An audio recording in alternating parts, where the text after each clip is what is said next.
अस्सलाम वालेकुम, my name is doctor इकराम आरिफ। जो आज हम टॉपिक डिस्कस करने जा रहे हैं वो ये है कि वो कौन सी अद्वियात हैं जिनकी वजह से आपको शुगर हो सकती है।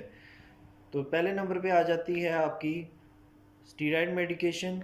दूसरे नंबर पे आ जाती हैं आपकी बीटा ब्लॉकर मेडिकेशन। और तीसरे नंबर पे आपकी आ जाती हैं थायराइड डायरेटिक्स। चौथे नंबर पे आपकी आ जाती हैं स्टैटिन मेडिकेशन, चर्बी कम करने वाली अद्वियात हैं। और पाँचवें नंबर पे आपकी आ जाती हैं एंटी साइकोटिक मेडिकेशन। ये सारी अद्वियात हैं जो आपके शुगर कर सकती हैं। अगर आपको इस वीडियो से मुतालिक कोई भी फुल इंफॉर्मेशन चाहिए तो आप मेरे जो चैनल है इस पे जाके आपको इसकी फुल वीडियो आपको मिल सकती है। मेरे चैनल को ज़रूर लाइक कीजिएगा और शेयर कीजिएगा वीडियोस को, और चैनल को ज़रूर सब्सक्राइब कीजिएगा। Thank you. अल्लाह हाफिज़।